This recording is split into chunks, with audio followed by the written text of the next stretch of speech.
Hi dears, welcome back to my channel. അപ്പോൾ ഇന്ന് ഞാൻ വന്നിരിക്കുന്നത് വൈകിട്ടത്തെ ചായക്കൊക്കെ പെട്ടെന്ന് തയ്യാറാക്കാൻ പറ്റിയ നല്ല ഒരു കേക്കിൻ്റെ റെസിപ്പി ആയിട്ടാണ്. ഞാനിത് തയ്യാറാക്കിയിരിക്കുന്നത് ഏത്തപ്പഴവും അതുപോലെ ഗോതമ്പൊടിയൊക്കെ വെച്ചിട്ടാണ്. വളരെ എളുപ്പത്തിൽ നമുക്ക് വീട്ടിൽ തയ്യാറാക്കാൻ പറ്റിയ എന്നാൽ നല്ല ടേസ്റ്റി ആയിട്ടുള്ള ഒരു കേക്കിൻ്റെ റെസിപ്പിയാണിത്. അപ്പോൾ ഇതെങ്ങനെയാണ് തയ്യാറാക്കുന്നതെന്ന് നോക്കാം. ഇതിന് എന്തെല്ലാം ഇൻഗ്രീഡിയൻസ് ആണ് വേണ്ടതെന്നുകൂടി നോക്കാം. ഞാനിപ്പോൾ ഇവിടെ ഒരു മിക്സിയുടെ ജാർ എടുത്ത് വെച്ചിട്ടുണ്ട്. അതിലേക്ക് 3 കോഴിമുട്ടയാണ് ചേർത്ത് കൊടുക്കുന്നത്. പിന്നെ ചേർത്ത് കൊടുക്കുന്നത് നന്നായിട്ട് പഴുത്ത ഒരു ഏത്തപ്പഴമാണ്. അത് നമുക്കിതുപോലെ കട്ട് ചെയ്ത് ചേർത്ത് കൊടുക്കാം. എന്നിട്ട് ഈ പഴവും മുട്ടയും കൂടി നന്നായിട്ടൊന്ന് അടിച്ചെടുക്കണം. പിന്നെ ഞാൻ ഇതിലേക്ക് ചേർത്ത് കൊടുക്കുന്നത് മധുരത്തിന് ആവശ്യമായിട്ടുള്ള ശർക്കരയാണ്. ഞാനിപ്പോൾ 1/2 കപ്പ് ശർക്കര പാനിയാണ് ചേർത്ത് കൊടുത്തിരിക്കുന്നത്. നല്ല കട്ടിക്ക് ഉരുക്കിയെടുത്തിരിക്കുന്ന ശർക്കരയാണ്. പിന്നെ ഞാൻ ഇതിലേക്ക് 1/2 കപ്പ് സൺഫ്ലവർ ഓയിൽ കൂടി ചേർത്ത് കൊടുക്കുന്നുണ്ട്. അപ്പോൾ നിങ്ങൾക്ക് ശർക്കരയ്ക്ക് പകരം പഞ്ചസാര വേണമെങ്കിലും ചേർത്ത് കൊടുക്കാം. 1/2 കപ്പ് പഞ്ചസാര ചേർത്ത് കൊടുത്താൽ മതിയാവും. പിന്നെ ഒരു നുള്ള് ഉപ്പ് കൂടി ചേർക്കുന്നുണ്ട്. പിന്നെ ഒരു ഫ്ലേവറിന് വേണ്ടിയിട്ട് 3 ഗ്രാമ്പ് കൂടി ചേർക്കുന്നുണ്ട്. എന്നിട്ട് ഇതെല്ലാം കൂടി നന്നായിട്ടൊന്ന് അടിച്ചെടുക്കാം. അപ്പോൾ ഞാനിതിവിടെ എല്ലാം നന്നായി അടിച്ചെടുത്തിട്ടുണ്ട്. ഇതൊരു ബൗളിലേക്ക് ചേർത്ത് കൊടുക്കാം. പിന്നെ ഞാൻ ഇനി ഇതിലേക്ക് ചേർത്ത് കൊടുക്കുന്നത് 2 കപ്പ് ഗോതമ്പ് പൊടിയാണ്. അപ്പോൾ നിങ്ങൾക്ക് ഗോതമ്പ് പൊടി ചേർക്കാൻ താല്പര്യമില്ല എന്നുണ്ടെങ്കിൽ മൈദ വേണമെങ്കിലും ചേർത്ത് കൊടുക്കാം.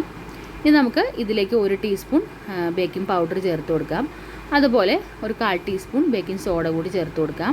എന്നിട്ട് ഇത് നന്നായിട്ടൊന്ന് അരിച്ചെടുക്കാം. എന്നിട്ട് നമ്മൾ നേരത്തെ തയ്യാറാക്കി മാറ്റി വെച്ചിരിക്കുന്ന ആ ഏത്തപ്പഴത്തിൻ്റെ മിക്സിലേക്ക് ഇത് നന്നായിട്ടൊന്ന് അരിച്ച് ചേർത്ത് കൊടുക്കാം. അപ്പോൾ അരിച്ച് ചേർത്ത് കൊടുക്കുമ്പോൾ നമ്മുടെ കേക്ക് നല്ല സോഫ്റ്റായിട്ട് കിട്ടും. അതിന് വേണ്ടിയിട്ടാണ് അരിച്ച് ചേർത്ത് കൊടുക്കുന്നത്. ഞാനിതിവിടെ മൊത്തത്തിൽ നല്ല രീതിക്ക് അരിച്ചെടുത്തിട്ടുണ്ട്. നമുക്കിതൊന്ന് മിക്സ് ചെയ്തിട്ടെടുക്കണം. അപ്പോൾ ഇതുപോലെ ഒരു വിസ്ക് ഉപയോഗിച്ചിട്ട് നന്നായിട്ടൊന്ന് മിക്സ് ചെയ്തിട്ടെടുക്കാം.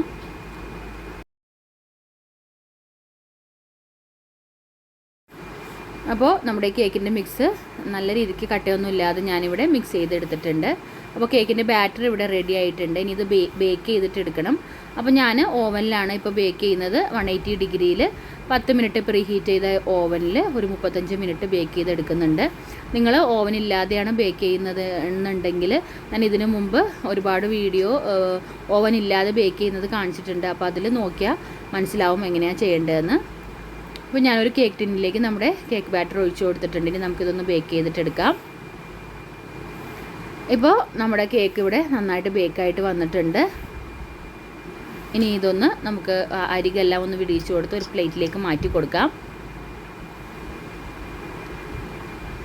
നല്ല സോഫ്റ്റ് ആയിട്ടുള്ളൊരു കേക്കാണ്. നല്ല പഞ്ഞി പോലെയാണ് ഇരിക്കുന്നത്. അപ്പോൾ ഇത് നന്നായിട്ട് ചൂടാറി വന്നിട്ടുണ്ടെങ്കിൽ നമുക്കൊന്ന് കട്ട് ചെയ്തിട്ടെടുക്കാം. വളരെ സിമ്പിളായിട്ടുള്ള റെസിപ്പി അല്ലേ. നമ്മുടെ വീട്ടിൽ എപ്പോഴും ഉണ്ടാകുന്ന ചേരുവകളാണ്. വളരെ എളുപ്പത്തിൽ നമുക്ക് തയ്യാറാക്കിയിട്ട് എടുക്കാനും പറ്റും. അപ്പോൾ നിങ്ങളെല്ലാവരും ഉറപ്പായിട്ട് വീട്ടിലൊന്ന് ട്രൈ ചെയ്ത് നോക്കുക. കുട്ടികൾക്കൊക്കെ വൈകിട്ടത്തെ ചായക്കൊക്കെ ഉണ്ടാക്കി കൊടുക്കുകയാണെങ്കിൽ അവർക്ക് ഒരുപാട് ഇഷ്ടപ്പെടും. അപ്പോൾ നിങ്ങൾക്ക് ഈ വീഡിയോ ഇഷ്ടമായെങ്കിൽ ലൈക്ക് ചെയ്യാൻ മറക്കരുത്. അതുപോലെ നിങ്ങളുടെ ഫ്രണ്ട്സിനും റിലേറ്റീവ്സിനൊക്കെ ഒന്ന് ഷെയർ ചെയ്ത് കൊടുത്തേക്കണം. പിന്നെ എൻ്റെ ചാനൽ ഇതുവരെ സബ്സ്ക്രൈബ് ചെയ്തിട്ടില്ലെങ്കിൽ ദയവായി ഒന്ന് സബ്സ്ക്രൈബ് ചെയ്ത് സപ്പോർട്ട് ചെയ്യണേ. അപ്പോൾ നമുക്ക് അടുത്ത വീഡിയോയിലൂടെ ഉടനെ തന്നെ കാണാം. Okay friends, take care, bye bye.